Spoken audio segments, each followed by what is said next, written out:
Good morning, honorable members. This sitting is resumed. Members, last evening when the suspension was taken, we were on Order 21, and with that we shall continue. Yes, the honourable member for St. John. Good morning, Mr. Speaker. Good morning, how are you? I rise to contribute to this debate on this year's estimates of expenditure and revenue. But before I do so, Mr. Speaker, permit me to acknowledge the people of St. John, to whom much appreciation is and must be shown.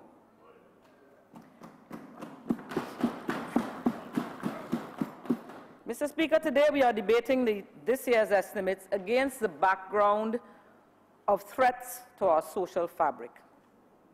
We are also coming face to face with the reality of the cost of our quality of life. Successive governments are faced with elevated deficits and unsustainable debt, two issues which we face as a state and a society. The current debt is no secret, and therefore the idea of short-term measures will not fly. But we need to chart the growth path that does not chew up people and treat them like digits. Mr. Speaker, it is against this backdrop that I want to commend this party and its leader for the steadfast position taken with regard to the plight of workers in this country.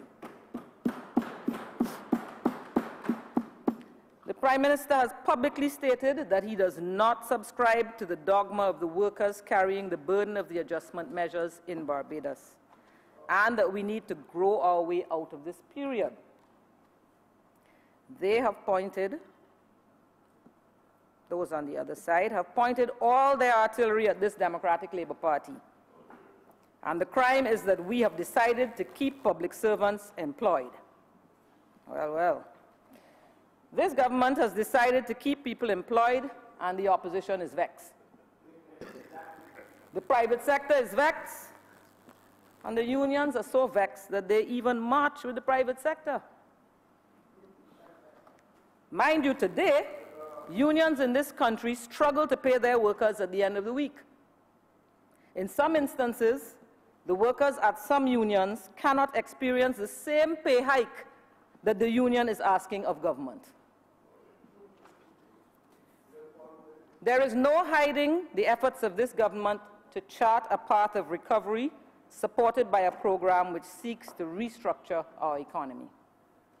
Mr. Speaker, we created two new sectors: the cultural industries sector through the Act and the establishment of the Cultural Industries Authority, and for that the Honourable Member for Christchurch West Central and his ministry are to be commended. And the renewable energy sector, created and facilitated with a suite of incentives to encourage homeowners and businesses to embrace this move. We have just heard of the possibility of oil prices going back up.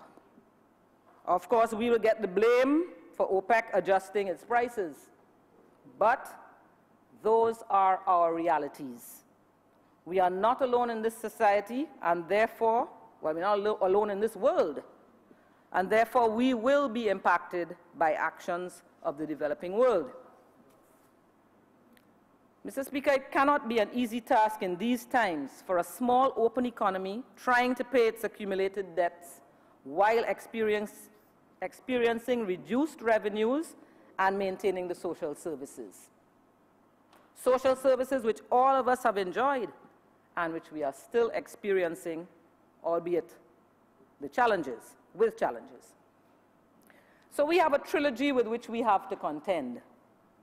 We have to pay debts, we are faced with reduced revenues, and we have to maintain the social services.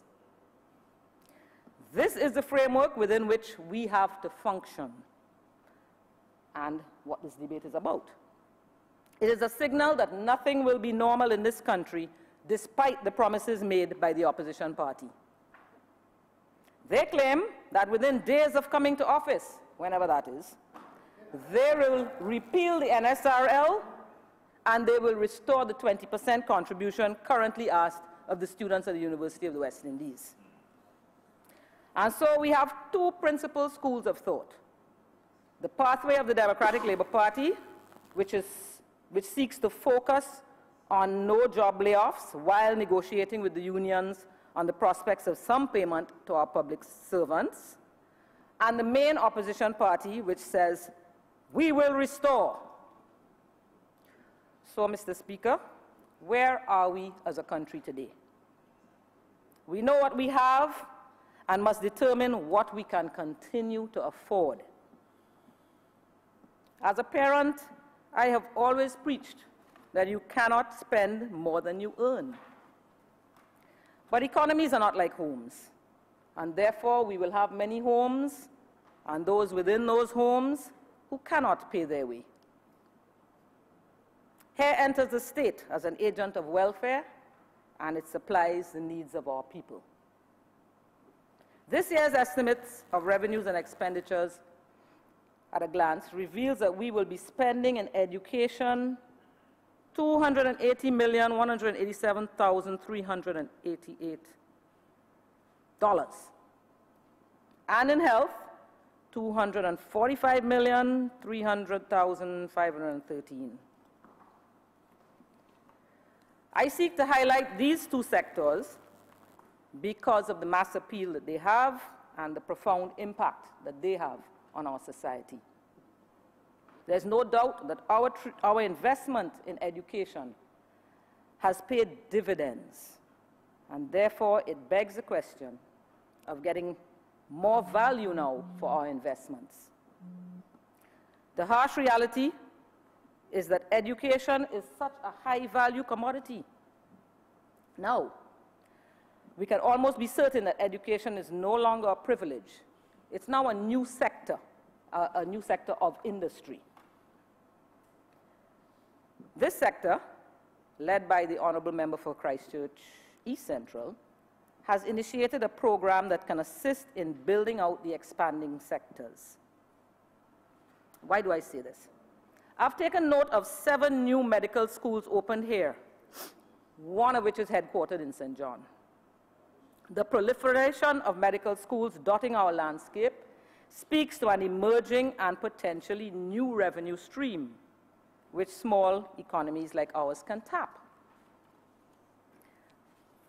Mr. Speaker, a simple projection would reveal the potential of 7 new medical schools, topping an average maybe of 1,000 students each. That has the potential to transform our island. Bearing in mind, Mr. Speaker, 1,000 students per university. That's relatively small, but stay with me. These students are in a position to spend in our local economy, and the spend could be broken down by rent. Think about it, 7,000 students paying rent at 1,000 Barbados dollars by 12 months yields $84 million in rent. Food, say they spend $500 a month, that reveals a spend of 42 million Barbados dollars. Employment at the lower level could be 10 persons, paid $2,000 a month, that averages $1.8 million.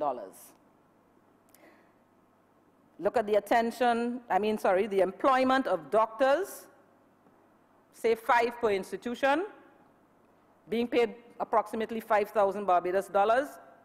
That calculates to some $2 million earned there. In the area of administrative staff, say 2 per school at a rate of $3,000 a month, 500,000 Barbados dollars being paid to Barbadians.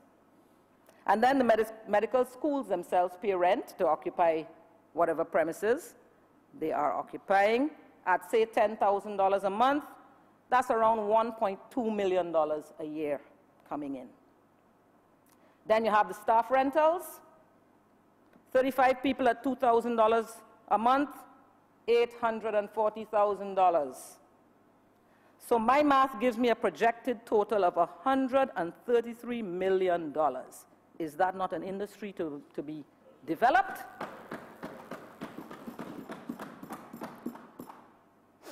The simple point I am making here is that this DLP government has created a new sector of potential revenue while the opposition promises to continue to spend. Mr. Speaker, I turn my attention to health care and commend the staff at the Ministry of Health throughout this country for the services they continue to give. I'm heartened by the fact that we can come to this chamber with a completed polyclinic for the residents of St. John and the surrounding districts. Politics of spite was what characterized the attempts to complete the building. Mr. Speaker, it is with pride that we seek this structure as a tribute to the people of St. John and the patience they exercised during the tenure of the Barbados Labour Party. I want to share with the Chamber a complete comparison with the operations between the David Thompson Health and Social Services Complex and the closed St. John Outpatients Clinic. The point I want to bear out here is what 14 years of political spite denied.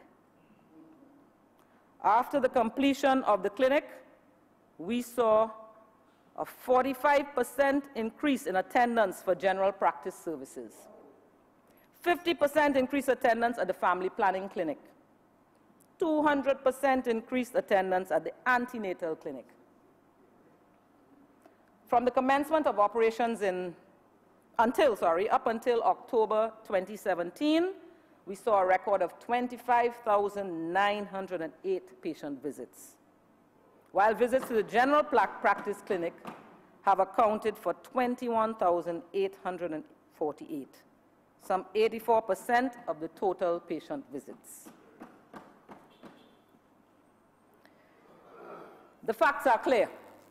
The healthcare facility is making a difference in the lives of Barbadians, and it could have been doing that so long ago. The opposition party was part of the denial of such for 14 years. So, Mr. Speaker, I thought I would contribute to this debate by seeking to illustrate the potential on one side while exposing the denial on the other side.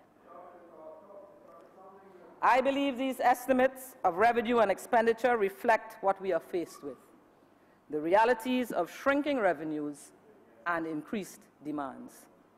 I am obliged.